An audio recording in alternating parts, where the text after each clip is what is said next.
Okay, go ahead and say something. Test, test. Good.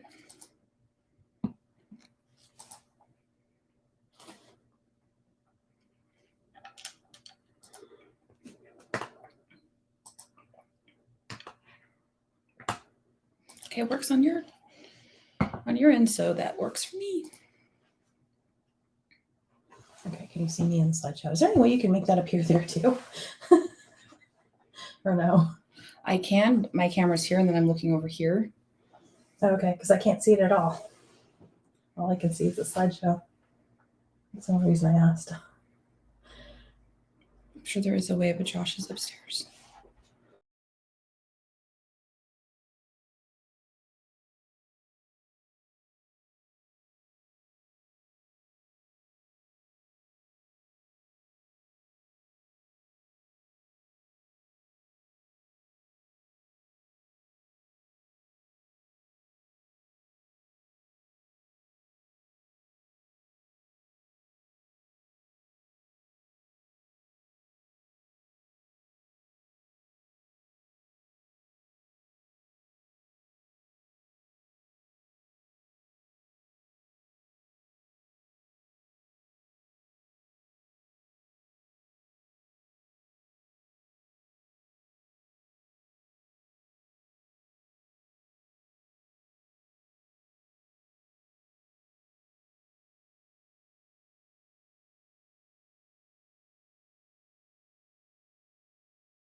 Hello, hello.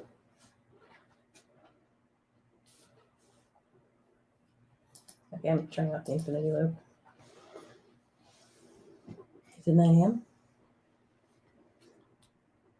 Got 1 minute. And then we'll start getting rolling.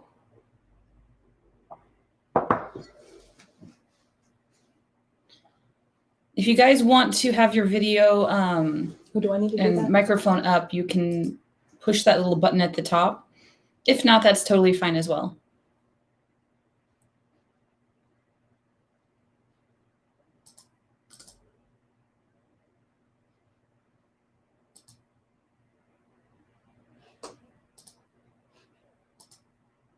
That's our faces. Louise. Hi, Lou. How are you?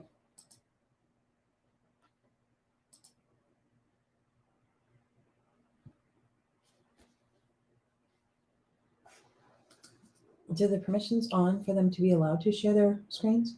It should be, you should get a little notification. How do I make sure that they have their permissions? No, it doesn't give me anything. Good morning, Lou.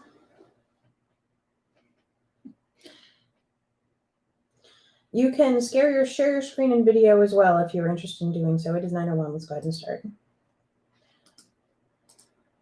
You can also communicate with us through the chat. I'm going to be keeping an eye on that the entire time. Okay. Welcome to Breathing Life into Characters with Vanessa and Verge. My name is Virginia Nelson. I am a USA Today bestselling author, 2 times best known for my novel, The Penthouse Prince with Entangled Publishing. I am also an editor and have been since 2009. I graduated from the program in 2019. Hi, I'm Vanessa Carlson, Vanessa Essler Carlson. I've been published in multiple different locations. My newest short story will be out in the Like Sunshine After Rain anthology from Raw Dog Screaming Press coming the end of this month. I graduated from the program as well with Virginia. Same time, same place. I also teach at a private school.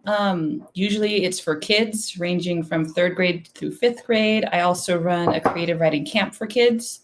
That's been online, which has been a ton of fun. So looking forward to spending some time playing with characters with you guys. Okay. We are going to first give a brief introduction to characters and what they are. Well, the intent that we kind of had for this class is that there's so many different ways to get into depth and to breathe life into your characters. And Virginia writes a whole lot of romance, urban fantasy. She's really good with magic. I'm more on the dark horror side with a lot of sci-fi.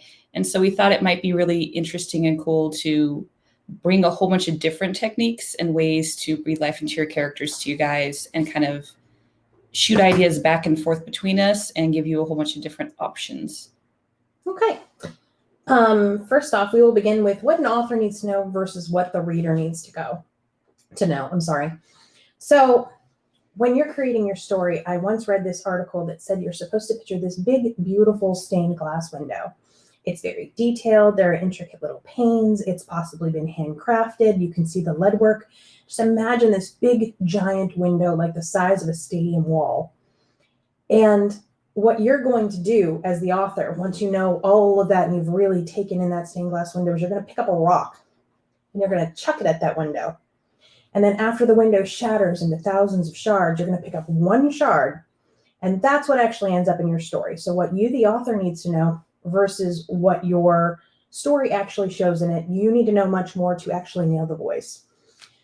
This voice that you're going to learn by getting to know your character really well is going to frame that character's responses moving forward into the story.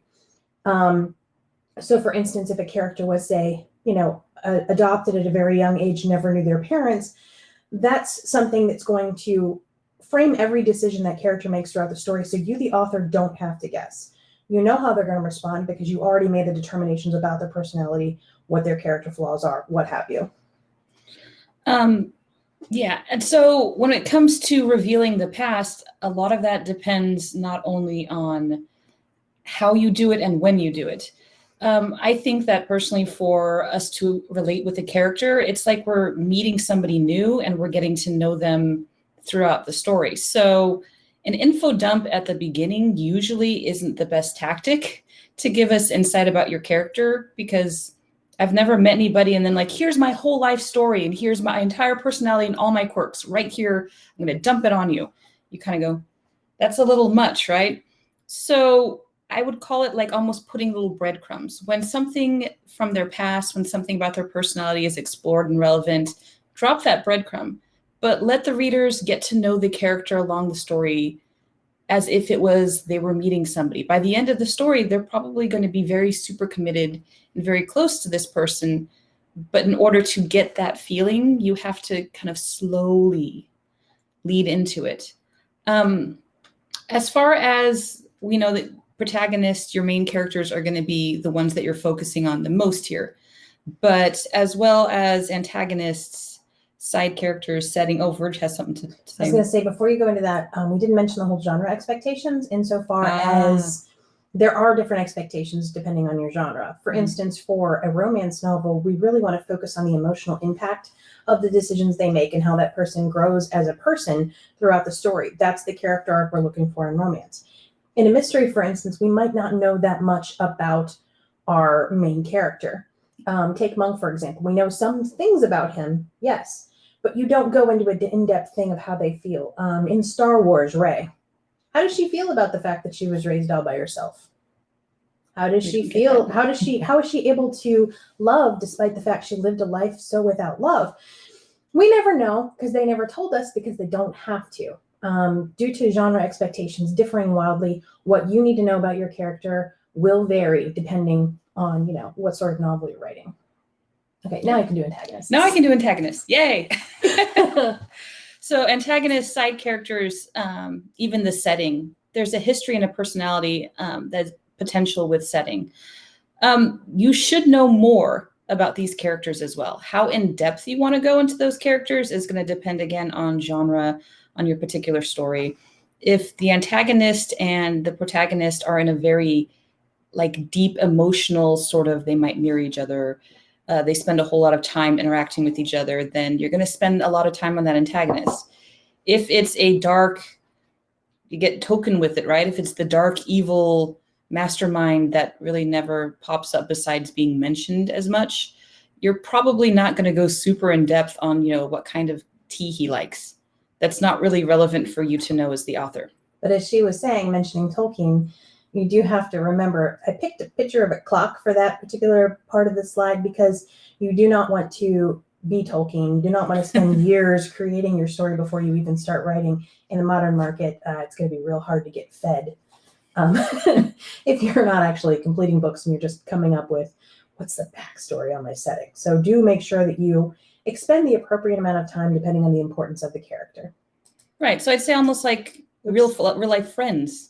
You have people you're really, really close with. Those are going to be the forefront of your experience in life.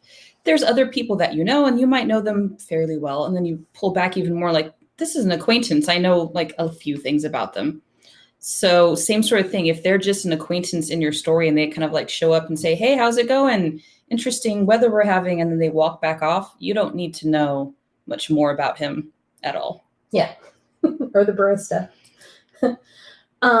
So a quick start to figure out a little bit about your character. The method that I and a friend of mine, she kind of taught me, Heather Long, mentioned the whole 3 system. Lewis Carroll says, tell me anything 3 times and it is true. Well, the thing with your character is you need to know 3 things about them. They can be small items. They must be meaningful to the character in some way, but you could also do 3 descriptive details, but that's not what we're talking about. We're talking about the 3 things that make this person who they are. For smaller characters, you might not need this. The question you need to ask yourself is, does this move the story forward? So is it going to move the story forward? Because otherwise, you may need to know it as an author to write the character, but maybe the reader doesn't need to know it, so they'll never find it out. Is it needed for world building? Sometimes we need to know more because it's going to give a worldview thing. So your character is just being introduced to this thing for the first time because you want to introduce the reader to it. Does this character's backstory affect the long-term resolution of the conflict? Again, Rey. We'll go back to Rey from Star Wars. Does the fact that she was raised alone and we don't know if she has the capacity to love or even understands love affect the long-term output of the story? No, it doesn't. We don't need to know that. So they didn't include that. So you need to make those decisions, but you need to figure out these 3 personality-making things about your character, which we're going to do an exercise. Yes. So we're not going to force you to share. If you guys do want to share, I will totally let anybody talk who wants to. So we were thinking we could give this a try. I'm assuming everybody has a work in progress. If you don't, I think that you're lying. If you don't have a work in progress, you can make your own character up on the spot. But we would like you to take a character, or if you have time to, and just see if you can make those 3 or 4 defining features that are going to color and influence them. And our example while you're working on that is this lovely stock photo of this military-looking woman. I've named her Darcy Fleming. She lost her parents at a young age and was adopted by a supportive single father.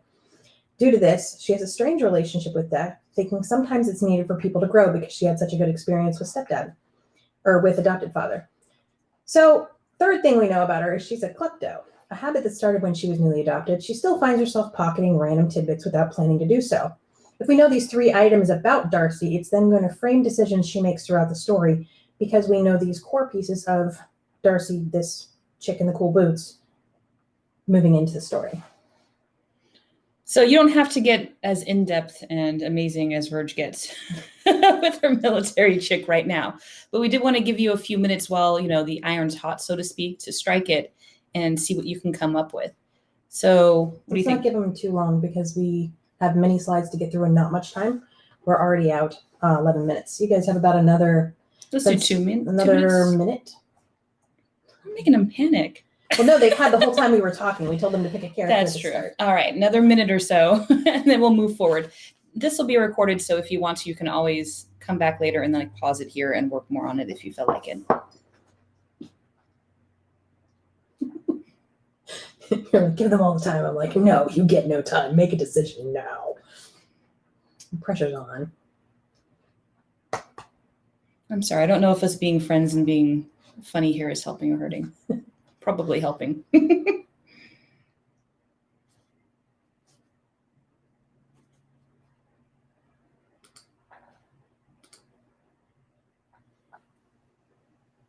I can only see the I figured it out.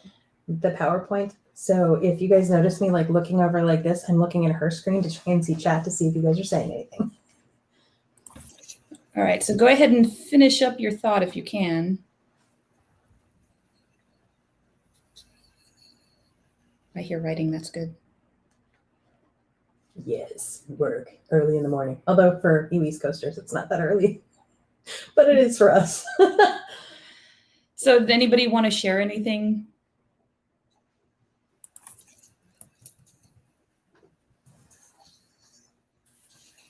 You don't have to share. I know it's awkward.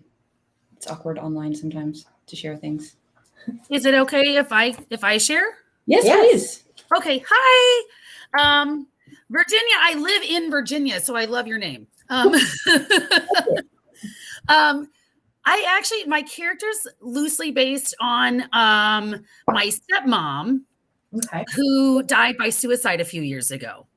I'm so sorry for your loss. Oh, well, thank you. And she was the epitome of a North Carolina Southern belle. And I always thought of her, and I say it with laughter, but she seemed almost caricature and cartoony to me at times, right? Where she would say things like, she would just spin around with this, beautiful blonde hair of hers and go, now y'all get it together because I cannot stand any of this nonsense, right? And you were just like, yes, Penny. Yes, right. But I always thought about writing more of a fictional take on that summer after we lost her, right? Where my family, and none of this actually happened. We never did this because it was too hard for my dad to do this. But we actually went to the beach that summer like we did every year, right? We went to the Outer Banks and we sat there just, drinking Natty Light out of a can because, you can't have glass bottles on the beach, right? And you're hiding your Natty Light in like a little beer can. Yeah, right. Yeah, yes, exactly. And just kind of sitting there talking about her and like all of our different perspectives on what she meant to us. So she would be this, even though she's not actually in the book, but she's this strong character in the book because she has touched every one of our lives. I mean, I have 2 brothers and a sister. She was a stepmother to 4 of us, right? And all of us had different perspectives on her. But the thing she prided herself on was that she was the only Democrat in a small North Carolina town, and that she proudly voted for Obama and actually went screaming all around town that he won, and that she was also very much a Southern woman, and she really did clutch her pearls, right? She was one of those, you have this character because you've seen this character before. These women exist, right? Yeah. But she was also a glue that held us together. There's your 3 things. The classic Southern belle. Yeah. You've got but a Democrat. And then, the glue for her family. Yes, that's the 3 things you need to know about that character to write them well. So yeah, that's exactly what we're talking about here. Okay, good. Because that has been stuck in my head seriously for 5 or 6 years now. Well, you nailed it. I'm not kidding. I need to get it out. So like I need to write it eventually. I think it's been hard, right? Because it is true. And I don't want to hurt my dad, but to us, it's harder to write because it's personal. Yeah. When you're making stuff up, it's one thing, but whenever you're talking about something that's personal, it's hard to share that, even if you want to share that. So yeah. That makes sense. Thank you. Kudos to you. Yeah.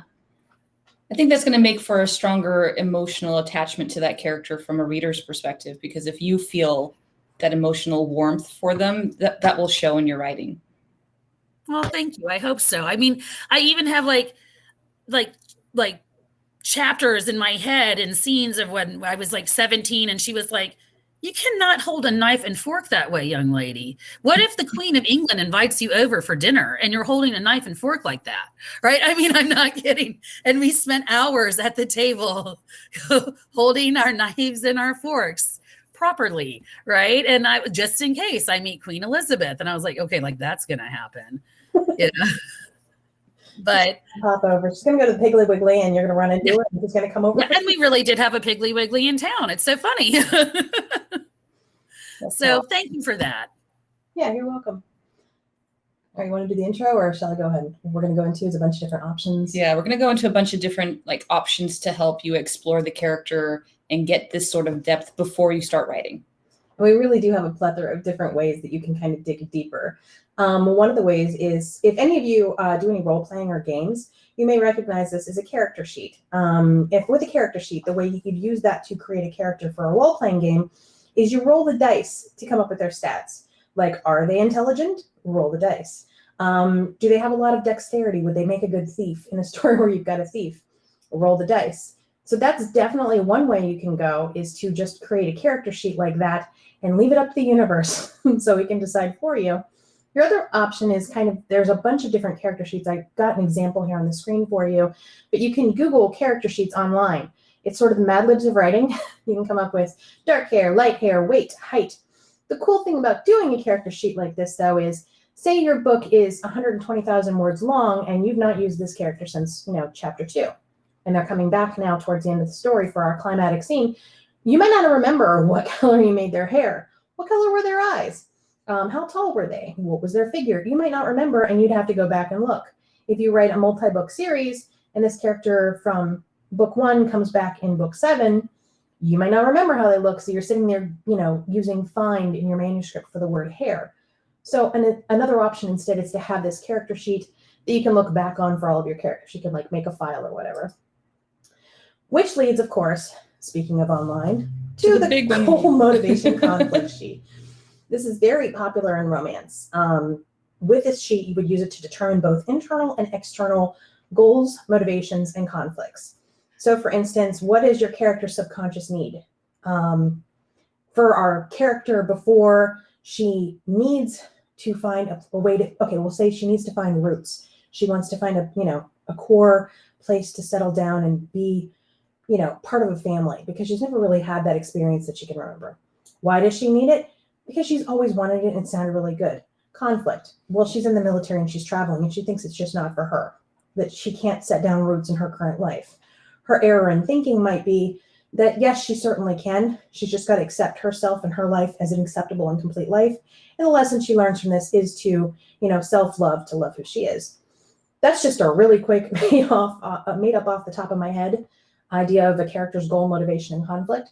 But you can ask yourself these questions using a sheet like this you can find on the internet and determine, dive a little deeper. But those aren't the only options. Go ahead. I wanted to mention real quick before about that, especially if your book and the genre expectations are that the character's emotional journey is the plot, because I would argue in romance and in a lot of horror, that's exactly what the plot is. It's really about that character's goals, their internal conflict, getting what they need, figuring out their false beliefs. That is super duper important in those genres, that you really have a solid idea of that before you start. Yeah. You need to know where they start, because then you can determine where they're going to go. Where are they on their emotional journey? A person who is emotionally stunted and afraid to love, if you want to have them love somebody by the end of the story, what journey are you taking them on that makes that change to their core belief system, that they go from somebody who's blocked off and walled up and not wanting love to somebody who's open to it? So by knowing where they start, you can better get to where you want to have them finish. But there are even more options. Yeah. Your own character sheet. Yes, there's 20 bazillion. If you just search character sheets, it'll pop up with a ton of them online. As someone who does a whole bunch of world building for more of a sci-fi bent, some of these things in the character sheets don't apply.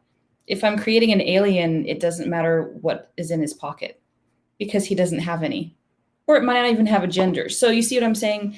A great way to avoid dealing with like, okay, I have to leave that blank. I have to leave that blank. This doesn't apply, would be to just make your own character sheet. The things that would be important for your character in your world and work with it that way. I mean, you could conceivably make a different one for each character, each race, whatever you'd like. Another thing that I've done a lot is interview my characters. Just sit there and talk with them, basically. Ask the character questions based on what I know and see their responses. Sometimes they'll just be like, why would this character not like that? And then you can start thinking and planning and building on more like, okay, I can see how this would connect to that and build the character more out from there. Short story from the character's POV. I love this. Something I do a lot. Sometimes I have a really good, solid understanding of all of my side characters and my antagonist, and my protagonist is just kind of like, they're walking through and doing the stuff I tell them. If I reframe it and put that main character as a side character in a short in that same world, then I get a better feel for them sometimes in that perspective. Also just for like world building and playing around and getting your feet into that story and that universe, short stories are great for that. Another thing short stories are good for is you might think to yourself, why am I going to spend all this time writing this short story?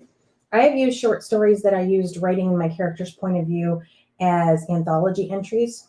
I just changed the names of the characters, changed some little factors about them, and then I can reuse the story there. I've used it for extra material for my newsletter or my blog when blogs were cool, or as a little freebie short to my fan group.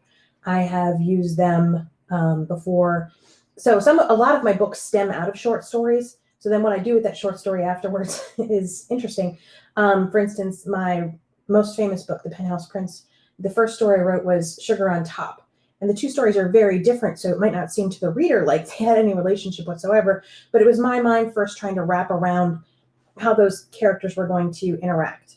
So these short stories from the character's POV, number one, they teach you, the author, more about your character, but it can also be used for other stuff later. So it's not a waste of time, so to speak. So we have another exercise. Yay, exercises. So we're going to not do a character sheet because you guys can search those and they're easy to find. But I would like a minute or like two, a minute because we're running low on time. So we'll give you like a minute or two. We got plenty of time. We got a lot of slides left. We got plenty of time. Trust me. Okay. Trust me. So we'll give you guys a couple minutes for this one. One interview question. So ask your character anything. It can be very specific. Like if you're at a restaurant, what exact thing would you order? It could be more vague, like if your character won $1 million or won the lottery, what's the first thing they would buy?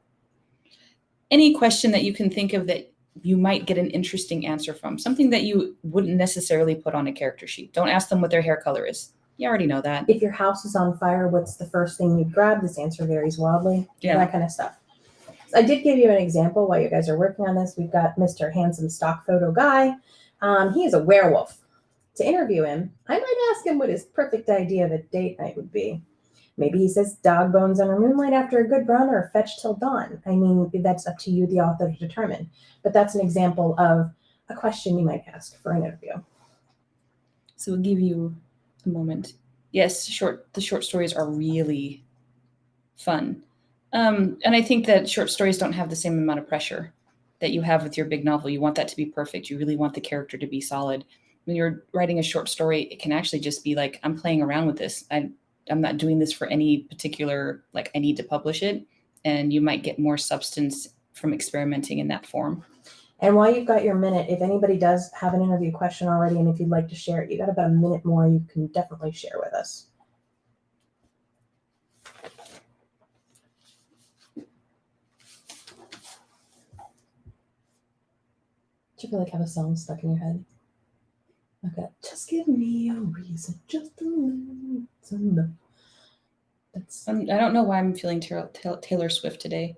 right. It's a love song to say.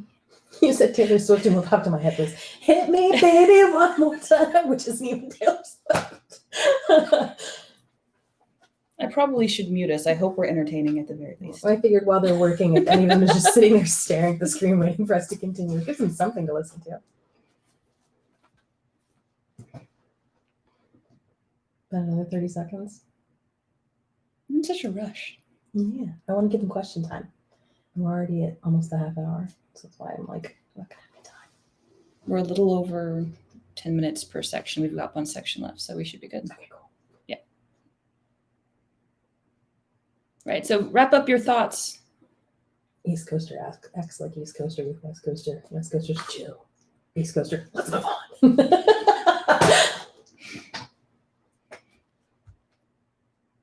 Everybody's wrapping up their thoughts.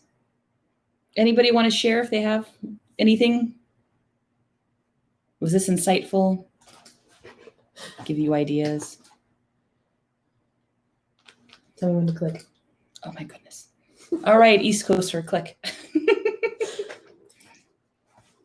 Character dynamics. Yes. Okay, now we're going to talk about how those choices you make about your character then frame and can decide who they're going to be moving on.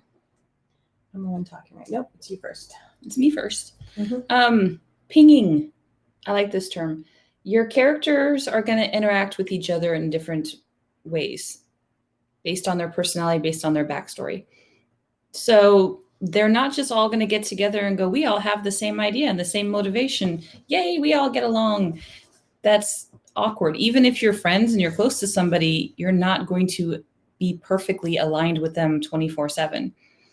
So pinging would be kind of like how you guys hit and rub against each other. This is the conflicts you have. This is maybe you guys are snarky to each other and that's your friendship. Maybe you're like the two of us and you can't not talk to each other. And it can be dorks. setting too.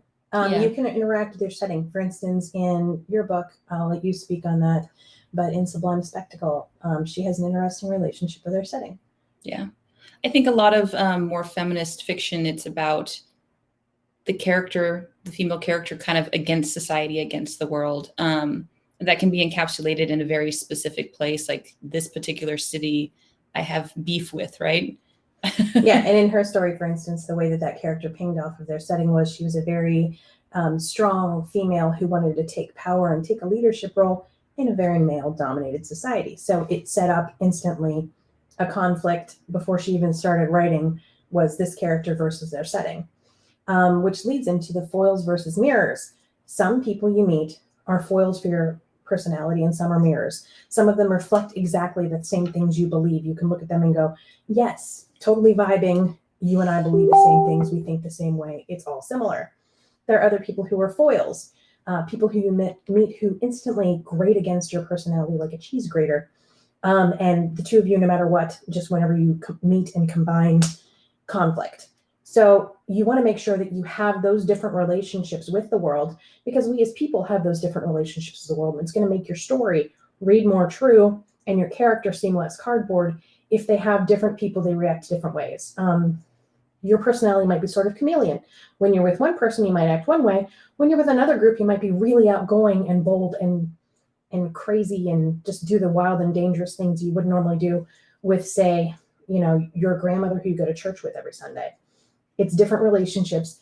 And as a fully fleshed out person, you have those different interactions. It's not all the same, which leads it goes back to that sort of pinging idea.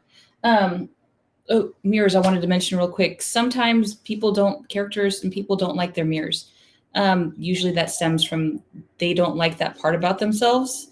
They have issue with that, or it makes them uncomfortable. And when there's that other mirror held up going, hey, look, this thing that you're trying to avoid, it causes tension that way. So that is a possibility in your work to go, yeah, but they're into the same thing. And I'm like, yeah, but that kid doesn't like to be acknowledging that he's into nerdy culture. So he meets the nerdy kid that loves everything that he loves, and it makes him cringe, and he doesn't like that kid for that reason. Which Loki is an excellent demonstration Yeah. of the whole, if your personality was mirrored a whole bunch of different ways, would you like all of you?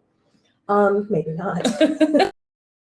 Diversity in goals, motivation, and conflict plus traits, as I said, leads to conflict, which goes into archetypes. So I got these. If you have a chance to get something like this, they're archetype cards. I'll put the name of the author of the cards in the chat here in a second. But student, they have light attributes and dark attributes for the archetype of the student. There's a whole bunch of really unique and interesting ways that you can play with archetypes. But basically, one of the important things to think about is diversity. You can't have, like Loki, every character can't really be a trickster. I mean, there are certain circumstances where you can play with that rule, like in the show Loki. I'm sorry we keep talking about that, but it's really good. But if every character in your book are all, the warrior type, they're all the same archetype. They usually all have the same goal motivation generally and the same traits. So it begins to feel like they're all the same person, like they're interchangeable. Does it matter which one is walking? Because they all seem the same. So really play with, have like a different variety of cards laid out. I use these actually making characters and like pick out which ones and place them around for visual sake. And we mentioned previously Tolkien. So you've got Lord of the Rings, for instance. You've got your hobbits. Hobbits want to stay at home. They want to be homebodies. They want to eat large meals and sleep in late. They want to eat multiple meals. That's very different than, for instance, our wizard, whose entire life has been spent on a journey. So the dynamics must remain true to character, but again, you want to have different characters in your story and fully fleshed out. The example I gave you was one werewolf guy's trying to date our military klepto gal. So those two characters that I showed you earlier. But she isn't just stealing his heart. She's stolen the pack's focal point, the one physical item that keeps his family together. How does his goal, motivation, and conflict, pack life, get his focal point back, conflict with hers? You as the author get to make those decisions, but because you fleshed out those characters, you're better able to go, this is what he's going to do, and this is what she's going to do, and it's going to make your writing flow better. I'm sorry, I love that picture. It's so cute. So we want to have you do an exercise. We want you to think about how you're going to make these characters interact. Like, how are they going to ping off of each other?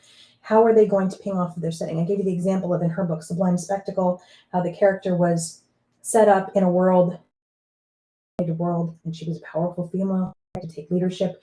So before she even started writing, she knew of a conflict in her story. So I want you to ask yourselves, where are we at with that? Where is your character going to either really, really mesh well, or, ping off of another character in not necessarily a positive way? So how long do you want to give them? We've got plenty of time because you were rushing. I'm sorry. I was so worried that we were going to run out of time. So you guys can have a couple minutes for this. I would recommend thinking about not just like how it pings with the antagonists of your plot.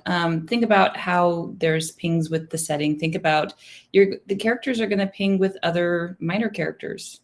Their allies, the henchmen of your bad guy. If you have some, I prefer there's always henchmen with your bad guy. Every personality is different, so there's a whole bunch of different ways to ping. Your side characters are going to ping with other side characters. They're going to ping with the antagonist in a different way.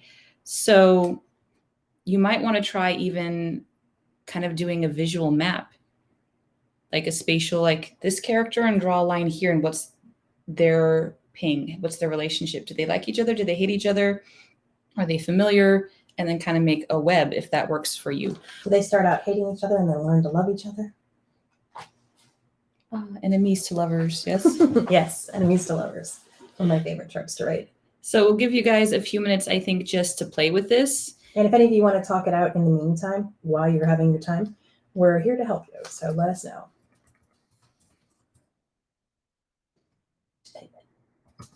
Should I mute? Should I give them Utter quiet? silence, no. No utter silence? No, if they wanted utter silence, they would just, exit the class and then come back. Did anybody have any questions for us while we wait or want to test your ping off of us?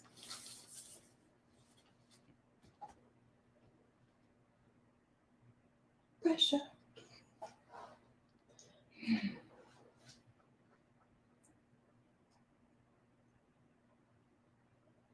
While you're working on it, I'll give an example. My Penthouse Prince, that book that I told you was a bestseller, came to me in 3 and in the movie theater, and I didn't see the whole rest of the movie or I think it's 2. I don't remember which Iron Man it is, but the one where he goes to the basement after talking to Pepper, because she sent the machine up to have dinner with her, and then she comes downstairs to confront him, and he goes, I can't sleep.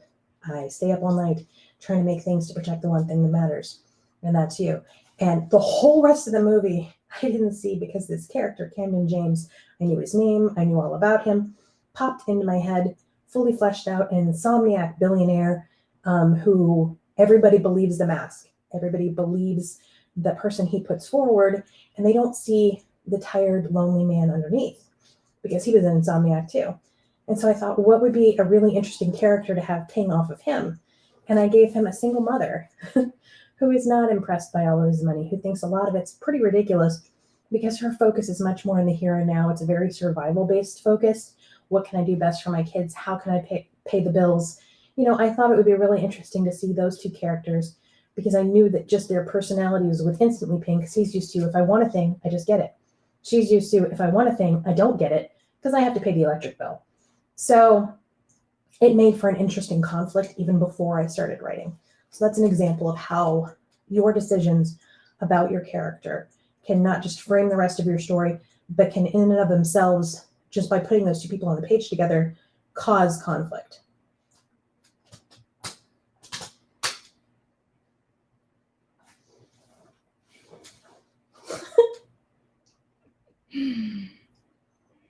They're never going to let us teach a class together again. They're like, you guys are too ridiculous. Yes. I did put in the chat the archetype cards I have. I also use tarot cards for this a lot. Just like spread out and pick some random ones and start playing with like, okay, that's this character, that's this character.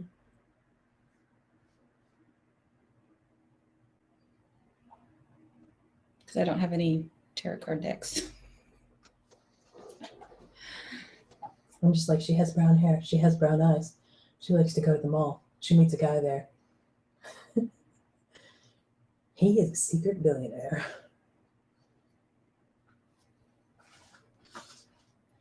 So if you want to keep working on this, go ahead. I figured that we'll open it up for some questions or just a general. Well, we have more stuff. We have more stuff. Oh, yeah, we have the closing. My bad. Then we'll open up for questions. Yeah, so we're not doing terrible on time. Yeah. Give them another minute till the 40. Till the 40, yeah.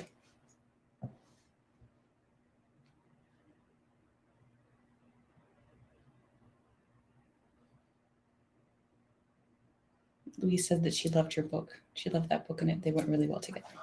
Thank you.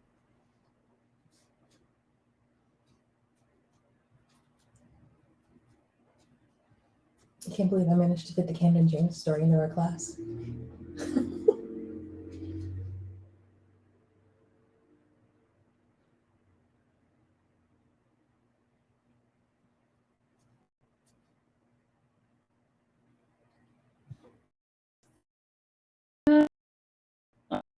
Thought, I don't know if that's or a note or a scribble, a smiley face. ... Dun, dun, dun.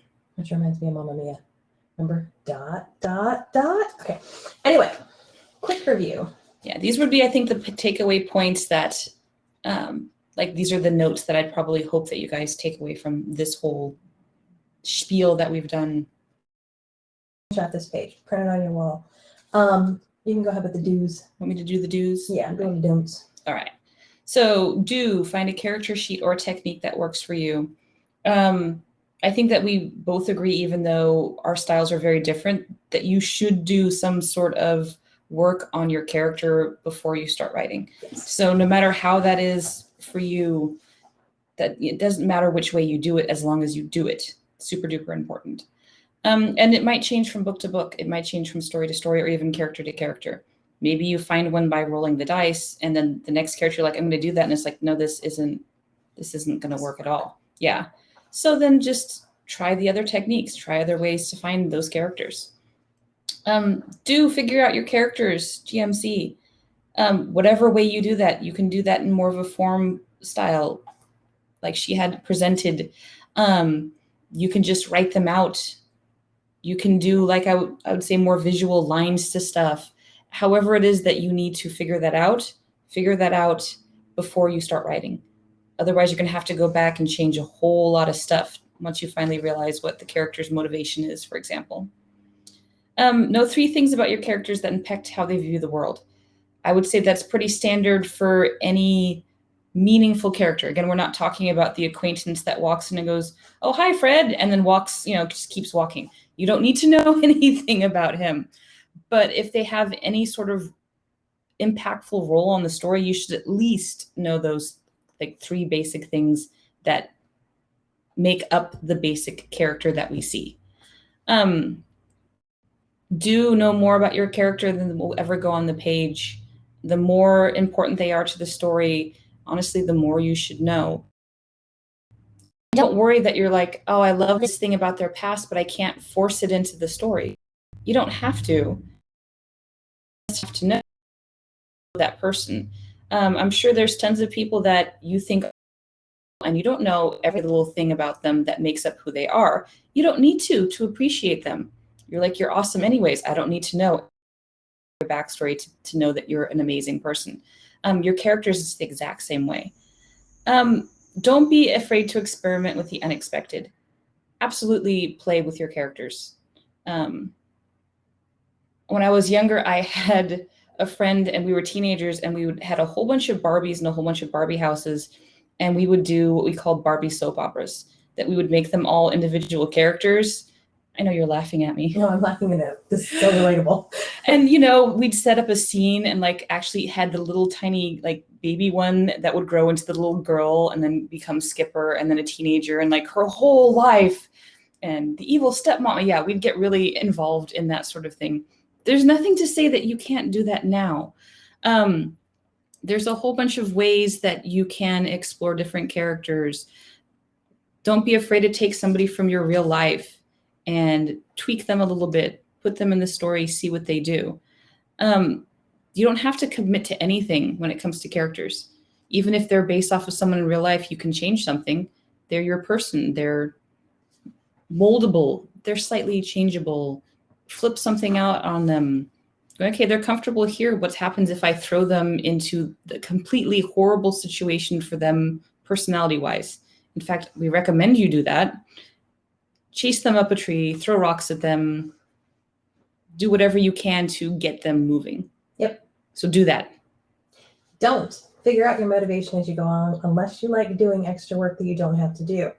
If you don't know the motivation before you sit down to write and you figure it out halfway through the book, you now as an author have to go back through the entire first half of the book to make that motivation show because you've just reframed your character.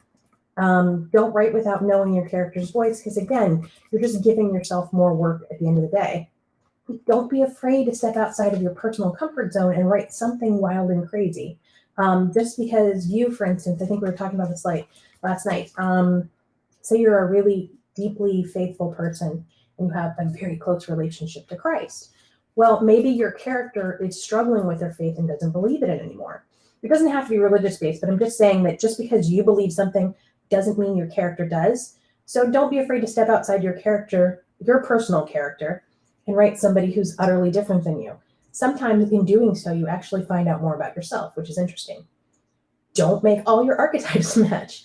If every single character is a Loki and Loki doesn't have anybody to act off of, there's not a lot of conflict. Now, I know that in that story they found ways to do it, but as a general rule, it's really hard to write, 10 of the same character and not have your reader confused because they're all cardboard because now they're all the same. Well, the whole army of this one person. Well, and that was for a point. That was to make chaos, and it did that beautifully. But I don't think that you want just a whole story of chaos. And in that story, you still had other characters you interacted with. We had the Owen Wilson character. So even in the Loki story, we had people who that person has to act off of, because if they were all, at the end of the day, it's Loki's, then it's just, they're all going to agree and be like, yeah, we just need to mess with people. So We should probably have a spoiler alert on this whole class. It should be like, if you want to watch Loki, don't listen to us. So don't make all your archetypes match. And do not forget to prepare before you sit down to write. This one's super important because it is really easy to be like, what kind of underwear did they wear in 1807? And then you go down this research wormhole, and the next thing you know, you're watching videos about, the life expectancy and life cycle of a cricket in Africa, which has nothing to do with your book, but you've fallen down a wormhole and you didn't get your words done. You're better off just making that little note to yourself, revisit this later. So you want to be prepared before you sit down as much as possible. And anytime you deviate from that, you want to give yourself the ability to refocus, basically. So, and now, in conclusion. Yeah, in conclusion, we hoped that maybe something that we said was helpful. I think that we both really wanted to impress that there are some things that are absolutes. Like, you absolutely must do some pre-writing on your characters. You absolutely must know more about them that ends up on the page. But I hope that you took away, at least from watching the two of us, that there's more than one way to do that. There's a whole variety of options for you to play an experiment. And it's okay if the way that works for you doesn't work for somebody else. I don't really use character sheets. They don't work as well for me. That doesn't mean they're bad. That doesn't mean that they're not useful. They're absolutely indispensable for some people. I have ADHD. I totally try to remember to use character sheets, because otherwise, by the time I'm chapter 3, I forgot what she looked like. I know it's my main character, but what does she look like compared to all the other main characters I've written over the years? So sometimes character sheets can be really useful. So yeah, techniques that work for her don't necessarily work for me. Things that I've done to get around myself. And that's really, at the end of the day, what you're trying to figure out is, how do I get around myself to get this actually done? So does anybody have any questions for us? Things you'd like to discuss, things you discovered about your characters. We'll be quiet if you want to talk, we promise. Mostly.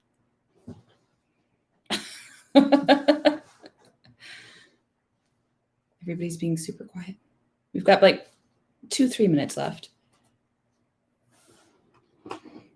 Some other things that I know that my husband, coming off of you had the D&D character maker sort of chart sheet. He makes a lot of miniatures and that sort of thing. So, and I know people that draw, and they draw their characters. So they know exactly what they look like. They've given them, these are the accessories, the type of things that they would wear, maybe even draw a setting for them. If you have those skills, that's awesome. You should use them. That was this sheet, the character sheet for D&D. Yeah. If you have Barbies, I totally recommend playing with Barbies or dolls if that works for you to help develop a character. Additionally, if you want to help developing a character, you can look up stock photo sites. For instance, I think Deposit Photos, you can get a subscription for $29 a month, and it gives you something like 10 or something photos you can have a month. So if you wanted to, for instance, take those stock photos and put them on a Pinterest board so that way you can remember. That's also a good way to set your aesthetic for your setting and stuff like that. And then the cool thing about these Pinterest boards, if you do create a Pinterest board that goes along with your story, yes, you, while writing it, can look back at it anytime you lose voice or forget what somebody looks like or need to know more about your setting. But you can also release it to your readers afterwards in your fan group or on your Facebook page or in your TikTok or whatever. You can let them see, this is what was in my head while I was writing it. This is the inspiration for hero. This is the inspiration for heroine. This is the inspiration for a creepy haunted house that they had to fight in the story. So it kind of adds depth for your readers and gives them like bonus content. But at the same time, it helps you as a writer because you were able to actually physically see my character looked like this. I do believe we have basically kind of like a discussion a little bit about ADHD on the chat. So do you have any, you have any techniques that help you personally as a writer to get it done cry and drink heavily. No, with ADHD, for me personally, I'm very distracted and I tend to forget what I'm doing. So when I'm writing a story, I literally the next day have to go back and read the last chapter or two that I've written. The cool thing is I utterly forget books after I've written them and I have to go back and reread to remember what they were about. But that's very bad if you're in the middle of writing a book. So my big thing to get around my ADHD for for writing the novel is I just go back at the beginning of every day when I sit down at the desk. I'll read the last 2 chapters that I've written and go, okay, where are we? What are the voices? And usually that's enough to get the voice back for me. I also make a lot of random notes. I have usually a file on my desktop for whatever book where I'll keep all of my notes. I'll keep my inspiration pictures that I've found for my characters. And so whenever my brain blanks and I've got nothing, I can look and go, oh, that's what I was doing, because I know myself and I know that I won't remember. Do you like have to rush out a first draft? Like you have to do it in a small period of time to get all of it to keep it before it gets away from you, or can you space it out? I usually write it all in one burst, as you know, because you've seen me in creation of books, is I tend to write it all in one burst because that voice is with me then. And then my brain just magically erases it when it's gone, which is sort of a bummer because publishing takes a long time. So a lot of times by the time the book releases, they're like, oh my God, I love these 2 characters. And they say just the names. And I'm like, cool. What book was that? Or I actually will just ask them context questions. And I'm like, yeah, that fight they got in. And if they look at me confused, I'm like, oh yeah, that's not the book I was thinking of. So I will say ADHD is both a help and a hindrance insofar as if I continually surprise myself with what I've written because I've forgotten by the next day. And it's challenging, but the hyper-focus does help. Whenever I get hyper-focused on a story, I tend to resist eating and sleeping because I just want to keep writing. So I heard noises. Was somebody trying to talk to us? I think that there's probably like a little thing going, hey, you're running out of time, because we've run out of time. We're actually a little bit over. So just wanted to thank you guys so much for joining us, hanging out, interacting. Hour, can't we? No, we technically could, I think, but they might have other places to go because it is a convention.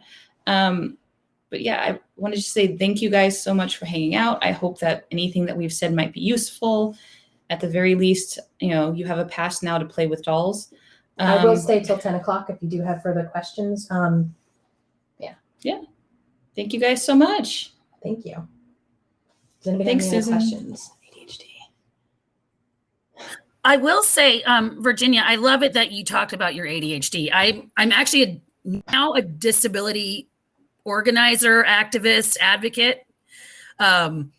And I did have this wonderful newspaper call. I mean, I could crank out like 3 or 4 op-eds in a week, right? Like it was the most amazing thing. But that's what you're talking about, that hyper focus. I call it the data dump too, right? Where I would just be like, bleh, here comes out all of this information regurgitated to the page, done, gone, bye-bye now. And then that was it. And I was like, okay.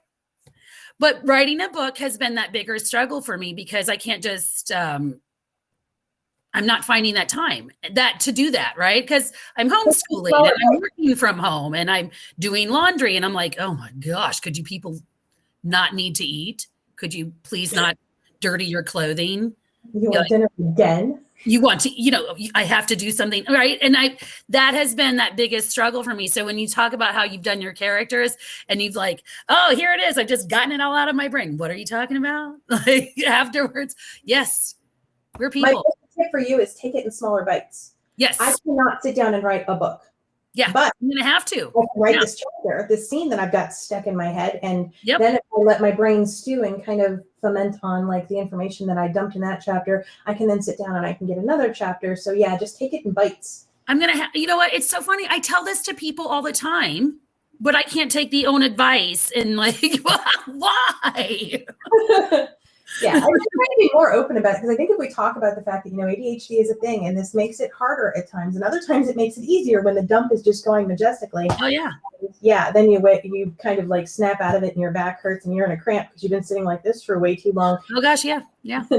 Yeah. Yeah, and I'll be talking about it. I'm talking about disability representation today. So, and how not to downplay us as a community, right? I mean, it's important to remember that we're part of like diversity and inclusion as well, right? Like, because there's so many of us. And we're such a varied community as well. So yeah, no, and I thank you for making me add things now to my presentation. You are amazing. Both of you are so amazing. Thank you for this. Thank you. So glad everybody came. I'm just like paranoid about the time. So I don't want Donna to get mad at me. Donna, when you're watching this, hi. I think you're great. I don't think they'll get mad at you. But yeah, ADHD definitely like has been both a curse and a blessing in my work, because I am able to hyper-focus at times, but other times I utterly forget what I'm doing. And I do that badly with people too, where it's like, I know your face and I know your voice, but my brain will not give me your name. I'm standing here staring at you, really hoping my name will come through. So I do the same thing with my books. And I think it is important to, you know your own strengths and weaknesses, whatever they might be, whether they're a disability or just a literal strength and weakness, and kind of play into that, lean into it as hard as you can. So the hyper focus for me has worked out. I've been very prolific. I leaned into it, but there are other times when it leans into me. Yeah.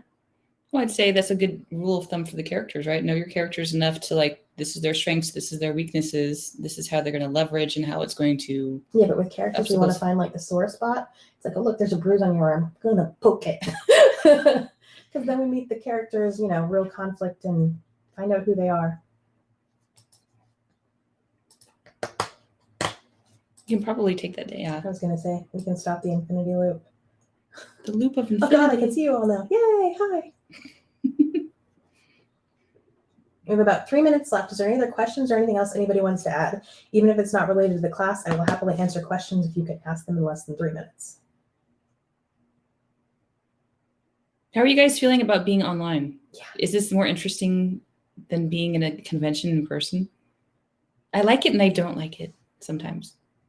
I like the recordings because I can go back and see stuff that I missed. Wish you could do that in real life.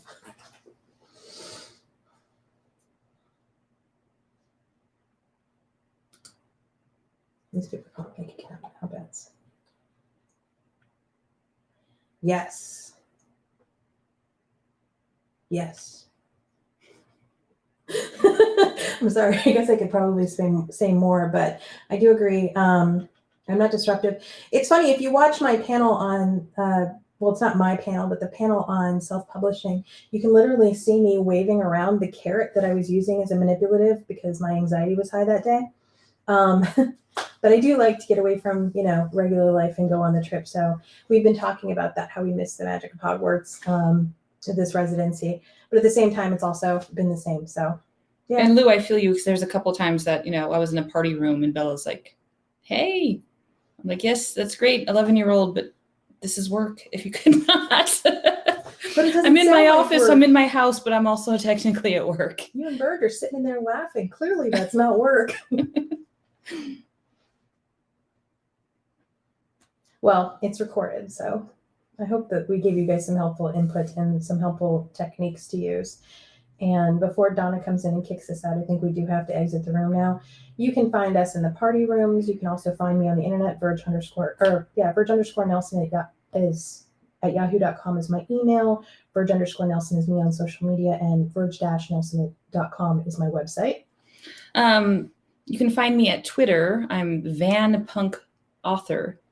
That's my handle. I'm on Facebook as Vanessa Essler Carlson as well. I'm usually pretty chill on there. It's usually not much about my writing. I'm just putting up memes and random stuff. But yeah, Verge is funner than me. All right, bye everybody. Thank you so much.